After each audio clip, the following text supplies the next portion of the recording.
Hello and welcome to the first of the Overwatch League team previews. I'm MonteCristo, and joining me is going to be Sideshow, who's an Overwatch analyst. He writes for Over.gg, and he's a former Team Fortress 2 commentator. So we're going to talk about some of the characteristics of the Houston Outlaws to start off this series. And he is a particular expert because many of these players are players he is familiar with from TF2. So we come into this, first off, in general, the Houston Outlaws are a team that's owned by Optic Gaming, which is one of the biggest brands traditionally on consoles, but also moved into Counter-Strike and now League of Legends also, in addition to Overwatch.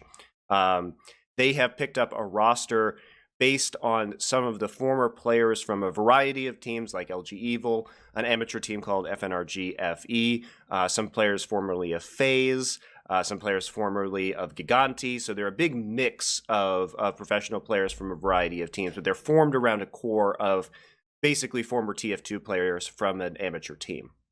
So when we look at this team in the preseason, they lost a close match to the Dallas Fuel, their alleged Texas rival, a team owned by Envy, and then they lost 2-1 with a tie as well to Seoul Dynasty, one of the most potent teams in the league.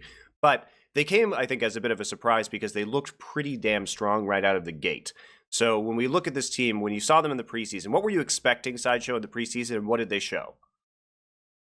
What I was expecting was the base of solid teamwork because they picked up most of the core of, as you said, they summoned the team FNRG FE, who we always knew were pretty decent at being able to maximize the best parts of their roster, namely their tanks when they played as that former team. But now they've gotten much more punch. They've added in some really good DPS players. They were playing with Jake and Linkser, I think, they were rotating their DPS players throughout, actually, because they had to for the preseason. But Jake and Linkser are two of their best DPS players, I think. And so really it was whether or not they would be able to just plug and play DPS players into a team atmosphere that they already had. Or whether that would kind of crumble, because you never quite know when you're just plugging in upgrades whether they're really going to improve the performance of the team overall. But it seemed to work out pretty well for Houston Outlaws. Yeah, and also, so let's start taking people through this team player by player, because I think that gives a lot about the character of the team. Let's start with Jake, because he's probably, if you just watch, say, the Overwatch World Cup, one of the more famous players. So we can start with the DPS on this team. And Jake is a player that used to play for LG Evil. He was probably a notoriously inconsistent player, but it seems to me recently his play has gotten a lot more consistent, and he's looking good on a lot of heroes, especially heroes like Junkrat. Yeah, he's also surrounded himself by better players as well, I think. No offense to the former LG Evil, but definitely when he's playing with Team USA, he's got a DPS partner that takes a lot of the load off of him. He's also started playing the Junkrat, which he previously wasn't able to because it was not as good a hero. And it's much more of a solo, independent kind of hero where you don't have to rely on the rest of your team working exactly the same. So I think that's all benefited Jake. But his Soldier 76 has improved leaps and bounds as well. For me, it's more seeing hero diversity from this guy, because sometimes the way that Houston are going to want to use him, we've seen him play stuff like Genji and Tracer in the past, but it hasn't looked at that same kind of level. So it'll be interesting to see how they use him, especially if something like Junkrat goes out of the meta. But at the moment, I agree, he does seem to have stepped up massively compared to what we were seeing from him previously. And when we look at a star player of this team, we're going to look at Linkser, who seems to have grown substantially over the course of his Overwatch career. We saw his incredible Widowmaker play during the preseason, and he just looked at ease on a variety of different heroes, especially as Genji as well. This is a guy who is looking like he will be the very big star player of the Houston Outlaws. Absolutely. The guy's got an incredible Genji and he was playing it for a long time. He's also, I mean, right back with the Widowmaker, he's still got that. He can still pop that out as like his pocket pick and niche pick, especially now when it's so powerful. But also he's got a really good Tracer and just seems to be able to have this intuitive grasp of a lot of different heroes. I think he'll work really well as this team's star player. And he can be somebody that they can really build a lot of their attacks around in a similar way to how he was used in his previous team, which was entirely Finnish. And they kind of made sure that he was always receiving good situations in which to use his ultimates, a lot of space in which to work. I think he can really be put to use in Houston Outlaws. Absolutely. And so as the main Tracer player right now, we have a guy named Clockwork, who you're very familiar with because he was considered one of, if not the very best player in Team Fortress 2, and now he's on a professional Overwatch team for the first time. To me, he looks like a average to above average tracer at the moment, but considering where he started when he was struggling at first moving into Overwatch, but we know how high this guy's ceiling is. You want to talk about his career in TF2?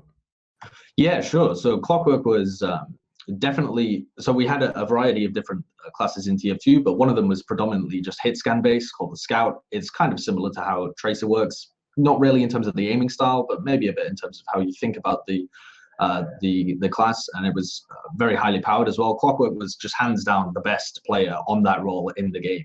There was a lot of really excellent players at aiming, a lot of excellent players at choosing the right times to initiate and really be able to mop up all of the kills at the end in a similar manner to how some people play the tracer role as well.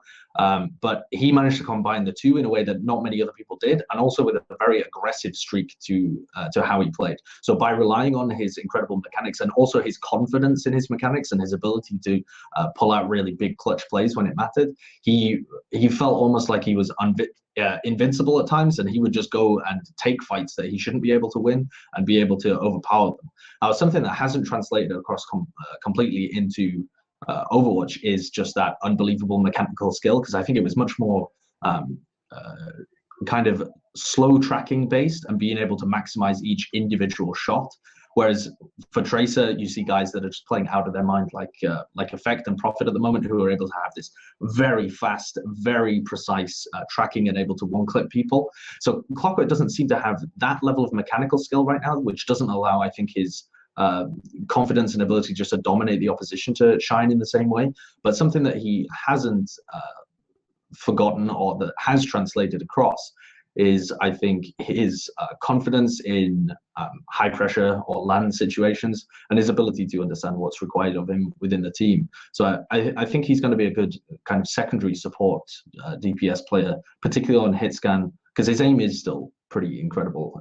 When you move him over to stuff like McCree, he's still going to shred people, I think. Yeah, I know from talking to the pro players that it seems like the pro players have a lot higher opinion of him than many people within the community right now. So that could be another factor as well, that they're seeing aspects of him. And like you say, with the LAN experience, he wasn't getting a lot of that in TF2, but he's going to get a lot of it now, week in and week out with Overwatch League. So maybe his performance will improve.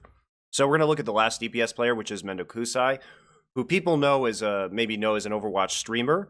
He's a Swedish player. We only got to see him for one map of the entire preseason where he played Pharah, and they didn't do very well.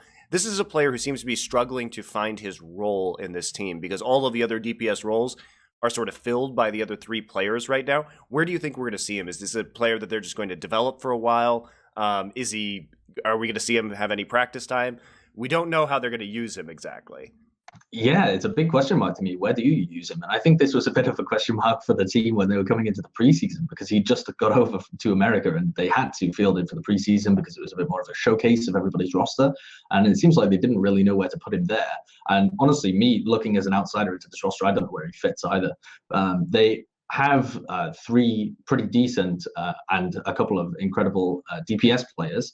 And then if they wanted to move in, because MonteCristo, one of his best traits is that he's a very flexible, pretty naturally, intuitively intelligent, game intelligent player. So he's able to pick up lots of different roles and understand how he needs to function in them, which extends all throughout kind of the off-tank roles as well, like Zarya, Roadhog, these kind of slightly more DPS-focused off-tanks. But they've also got Spree and Coolmat for that, and both of those are probably better than MonteCristo does or plays. So I'm not sure. Maybe he's just their Swiss Army knife that they'll prepare for a specific meta, or that they can bring out if you need somebody who's ultra flexible. I really don't know where MonteCristo fits into this roster. I mean, I think that the best use of him is going to be if you are trying to field some very unorthodox heroes, that you train him up on these and then pull him out in very specific situations. Yeah, you could train him up on, for example, Hanzo, Bastion, or these May. kind of. May definitely, and pull him out in these kind of situations, and certainly I think he'd be able to perform. As I said, very flexible. Just seems to be also very consistent. He doesn't seem to hit the same highs as a lot of other players, but just across the board, it seems like you can throw any hero at him and he'll perform at a decent level in a pro team. So yeah, it remains to be seen for me, I think, how they use him. All right, well, let's move on to the main tank. So we only have one main tank on this team, as in the player who plays like Reinhardt, Winston, Orisa occasionally, and that's going to be Muma. Now, Muma was a pretty hot commodity during the offseason. Many people thought of him as the best tank in North America when he was looking for a team, and it ended up with Houston Outlaws. Their GM Flame managed to snag him with Cool Matt. So who's a flex tank player we'll be getting to in a minute.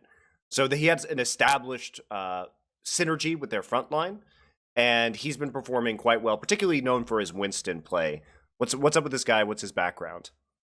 Yeah, so Muma kind of came to the top of TF2 very late into the game. I want to say it was 2015, actually, before he even started to hit the peaks in TF2. But he's a young guy and had already been playing at a reasonably high level before that, but only just came onto what was the best team in North America. And played a kind of similar pivotal role to the tank, but much more damage focused, and was actually very well known for being the safest player on this incredibly pivotal damage oriented role in the game. So you would frequently find him with the least deaths on his team. This was a weird characteristic. You would find him backing out of fights and staying alive and being able to lock down areas and really prioritizing his own life above other players who would go in and try and make trades. And that has seemed to translate across almost the opposite into Overwatch. Yeah, I was going to say, he's a very aggressive we don't player. see him as like a really defensive player. He's like going balls deep a lot of the time. Yeah, he is very much in there. So I think actually he's a guy that's incredibly focused on improving in whatever game he's in. Very dedicated player, but also incredibly enthusiastic, a guy that's going to pump up your team and get them incredibly hyped.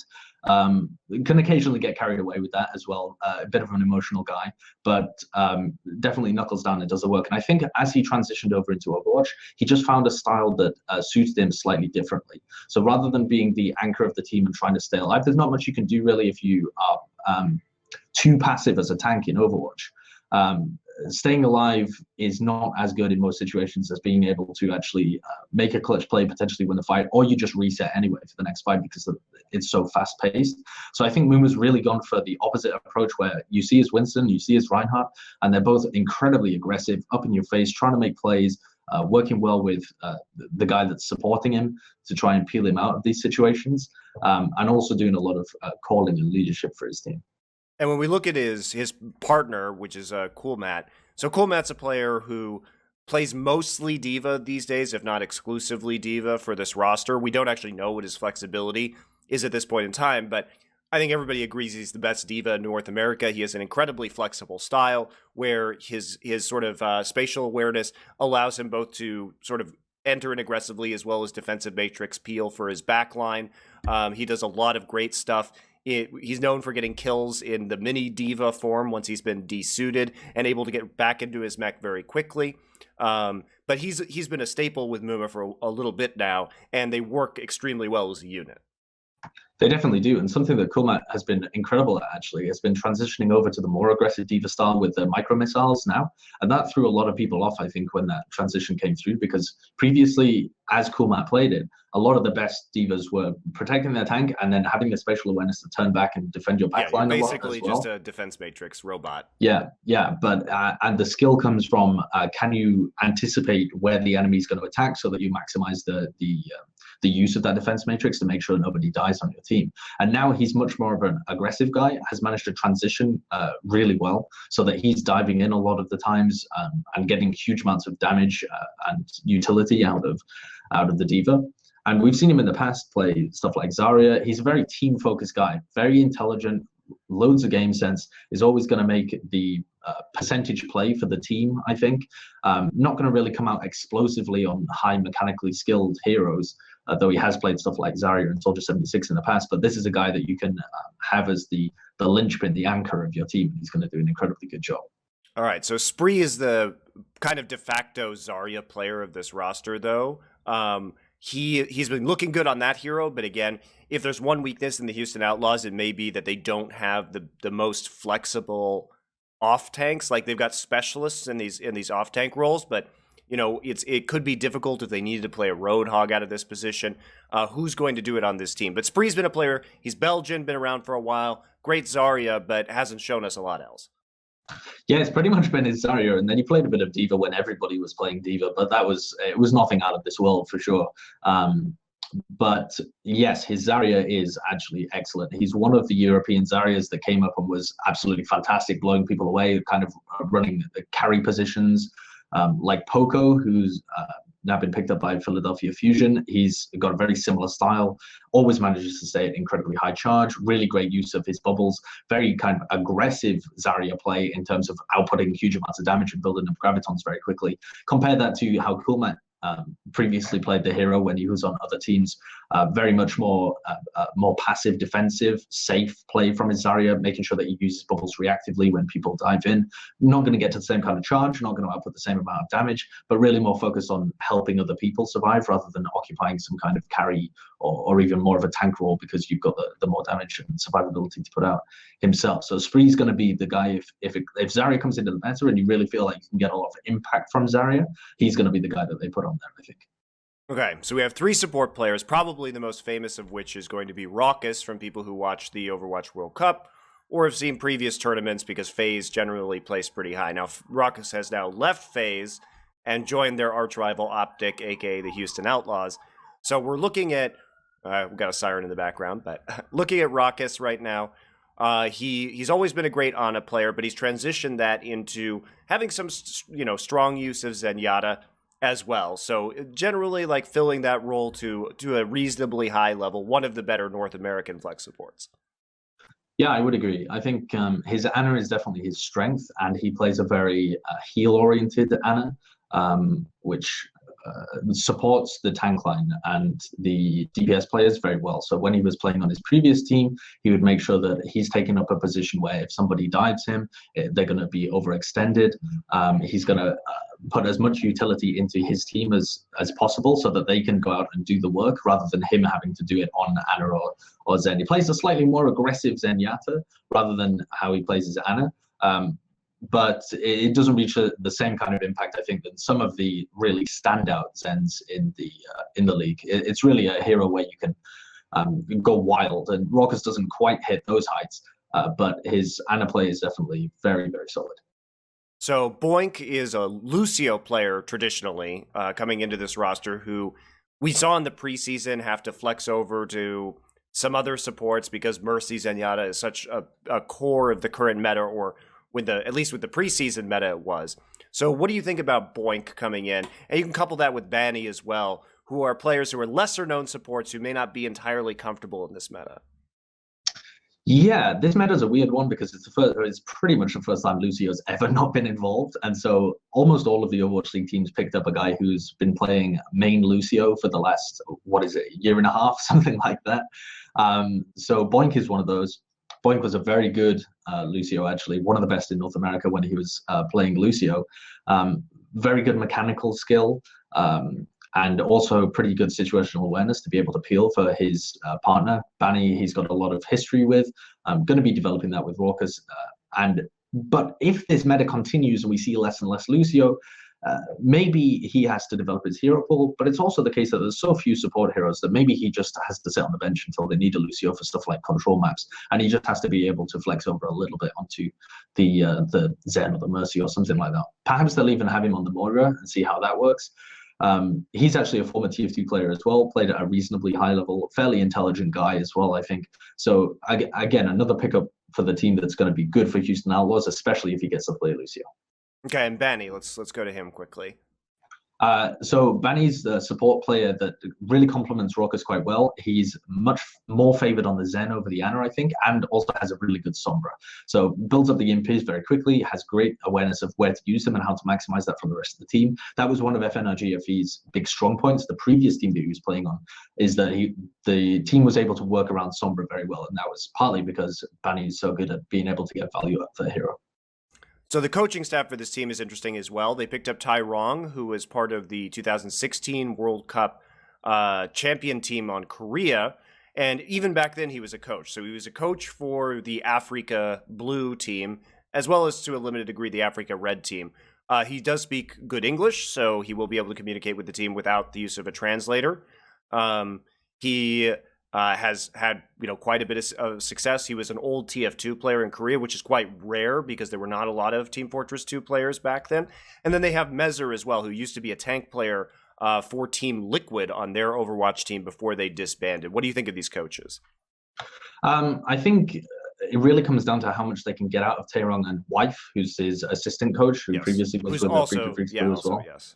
Yeah, so I think my concern with that is that Flames picked them up and they are being introduced into a new team that already has a pre-existing system from FNRGFE and from the other individual players.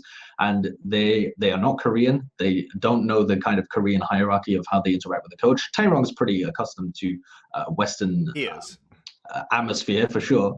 But sometimes if you're trying to express a concept, you need slightly higher English skills, I think, than Taerong has. It's going to be great for nailing down basics and being able to implement some kind of system. But if you really need to tweak little things with each person or relay a kind of high, big picture concept, then he might struggle in those situations. Otherwise, I think the coaching staff has been shown in previous teams to be able to produce championship caliber teams, and Taerong has historically not been afraid to cut people to the bench, cut people completely, be able to find, he's incredibly good at being able to find new talent.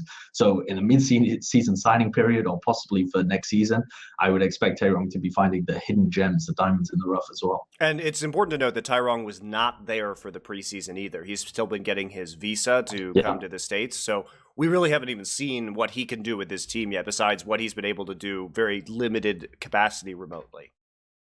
Yeah, and he did have a very definitive style when he worked with his previous team of Freaky Freaks. And so I think we may see the Houston Outlaws change how they play quite a bit.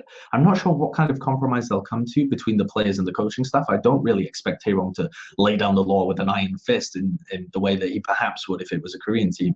But I expect some kind of compromise between the way that he likes to envision the game and how the players have been playing on previous teams and how they envision the game themselves as well. So I think we could see some slight shifts throughout the season in terms of perhaps where they're prioritizing resources or who steps up as their star players. So when we look at this team, most people are expecting the Houston Outlaws to be mid-table, probably somewhere between 5th and 8th place, I think is probably a fair ranking for them after what we saw. I mean, we saw them play well in the preseason. They certainly gave Dallas Fuel a run for their money, but that may have been because Dallas was testing other strategies. We don't expect them to be a better team than Dallas overall. They did, they won a game against Seoul, which was big, and they tied a game against Seoul, which is also big. But again, preseason results, you never know who's experimenting. Maybe Houston was experimenting as well, we can't say. But with this roster, it does seem like they're probably going to be, a playoff team. I think they'll probably be top 6. What do you think their performance is going to be? I think they have the depth. So what are their strengths? So we look at them, we look at a star player like Linkser. We look at the development of Jake. We see Muma and Coolmat having that very strong tank play. I guess my concern here is that if Coolmat or Spree need to play a different off tank, who fills that role on this team? And they did seem to struggle a bit with the Mercy meta overall. So this is not a meta immune team, and I think it's up to them to make sure their players have that flexibility, but it doesn't seem like they have a lot of flexibility right now. I'm also slightly concerned for any team in the Overwatch League that only has one main tank, because how your main tank plays really defines your playstyle in a huge amount of ways, and is very exploitable if the guy doesn't have a few ways that he can switch up his play. So if you find someone that's like Muma has really been a focal point for the team, very deep dives, going to get a lot of value out of it. We saw when people played against FNRGFE, the team that he was on previously, that if you take Muma out of the fight, if you run a composition that has a lot of burst damage, a Soldier 76 and a Tracer, and just focus him down as soon as he goes for those engagements, you can really shut down a large amount of this team. Now, Houston Outlaws do have much better DPS players that should be able to use that space, but I still think that only having one main tank on a team could really come to bite Houston Outlaws in the butt.